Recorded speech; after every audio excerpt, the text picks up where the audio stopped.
ছবি দেখাবো। গোঘাটে অটোয় তোলাবাজির অভিযোগ। বিজেপির দ্বারস্থ হয়েছেন গোঘাটের ৮৬ জন অটো চালক।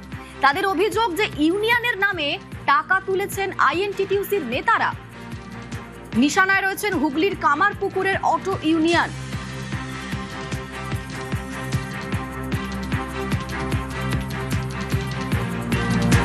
ম্যাক্সিমাম 20 থেকে 30,000 টাকা করে একটা অটো পিছু নিয়ে একজন গাড়িটা রেজিস্টার করবে, সেই রেজিস্টার করার জন্য ইউনিয়নে ঢুকতে গেলে একটা অটোর জন্য 20 থেকে 30,000 টাকা তাকে প্রথমে রেজিস্টার চার্জ দিতে হয়েছে। তারপরে লোগো লাগাতে কত দিয়েছে? একটা গাড়ির পিছনে কারু কাছ থেকে 1000 টাকা নিয়েছে, কারু কাছ থেকে যে যেমন ব্যক্তি তাকে যেমন ব্যক্তি তার কাছ থেকে নিয়েছে। ওই লোগোতে কি ছিল না, তৃণমূলের দিদির ছবি ছিল, মমতাদির ছবি ছিল, আর তার সাথে অভিষেক ব্যানার্জির ছবি ছিল, আর আমাদের তারকেশ্বরে উত্তম কুণ্ডুর ছবি ছিল।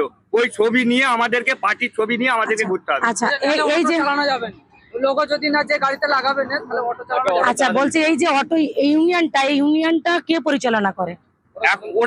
ওরা তিনজনই পরিচালনা। না, এই ইউনিয়নটা তো পঞ্চায়েত আন্ডার থেকে ইউনিয়ন না, হচ্ছে অন্য কারোর ইউনিয়ন? মানে ওইটা যে আরজ এবং সাহেব আর সরবলা ছিল, হয়তো আরজ ছিল আমাদের তোমার ইউনিয়নের তৃণমূলের তোমার আছে মানে গুন্ডা, যেটাকে বলে পোষা গুন্ডা। সাহেব ছিল তোমার হচ্ছে মানপুর ক্লাবে উঠা বসা করতো। কোন দল করতো? ওরা তৃণমূল দল করতো। ওরা আচ্ছা, ওরাই টাকাগুলো কালেকশন করতো। আমাদের সঙ্গে শুভদীপ রয়েছেন প্রতিনিধি। শুভদীপ, একের পর এক অভিযোগ, দুর্নীতির অভিযোগ, টাকা তোলার অভিযোগ, জোর করে মিটিং এ মিছিলে নিয়ে যাওয়ার অভিযোগ। এই যে এতটা অব্যবস্থা কতদিন থেকে চলছে বলে খবর পাওয়া যাচ্ছে, কি আরো কি বলছেন অটো চালকরা? দেখো, গোঘাটের যে কামারপুকুর ব্যাঙ্গাই রোড রয়েছে সেখানে প্রায় 150 অটো চলে এবং সেখানে প্রায় গত 2 বছর ধরে কিন্তু এই পরিস্থিতি চলছে। অটো চালকদের যেটা অভিযোগ যে এই রুটে কোনো নতুন অটো নামতে গেলে টিএমসি তৃণমূলের যে আইএনটিটিউসি নেতারা রয়েছে তারা তাদেরকে এককালীন 20 থেকে 30,000 টাকা জমা দিতে হতো, তারপরে কিন্তু ওই রুটে অটো চলাচলের অনুমতি মিলত। এর পাশাপাশি এখানেই শেষ হয়নি, প্রত্যেক অটো পিছু কিন্তু মাসে 400 থেকে 500 টাকা করে চাঁদা দিতে হতো।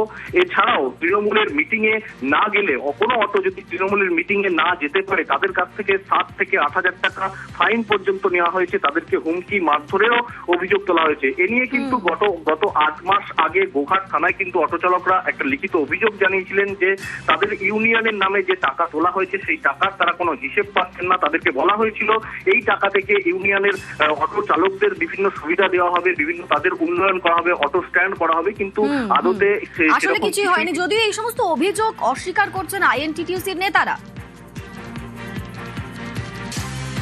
টোটো ইউনিয়ন কোনো রাজনৈতিক দলের সাথে যুক্ত না। ওই একটা অটোকে রেজিস্টার করতে একজন অটো চালকের কাছ থেকে 20 থেকে 34-35 হাজার টাকা পর্যন্ত নেওয়া হয়েছে।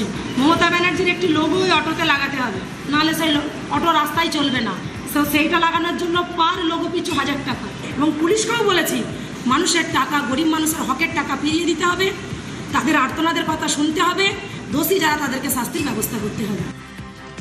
এসব ভিত্তিহীন কথাবার্তা। আমাদের যে অটো ইউনিয়নের সিস্টেম ছিল, 12 জনের কমিটি করা আছে, যারা ইউনিয়নে অন্তর্ভুক্ত হতো তাদের একটা অ্যামাউন্ট নেওয়া হতো। ইউনিয়নের স্বার্থে নিতাম। কোনো মানুষ এবং আমাদের কোনো ড্রাইভার ভাইয়েরা যদি কোনো বিপদে আপদে পড়ে, আমরা ওটা যেমন তাকে মানে উপকার করতে পারি। আমরা কমিটি বসে আমাদের এখনো বলে যে সব দেখাতে হবে, অবশ্যই দিতে পারবো। বিজেপি আসার পর এমনি মিথ্যা অপবাদ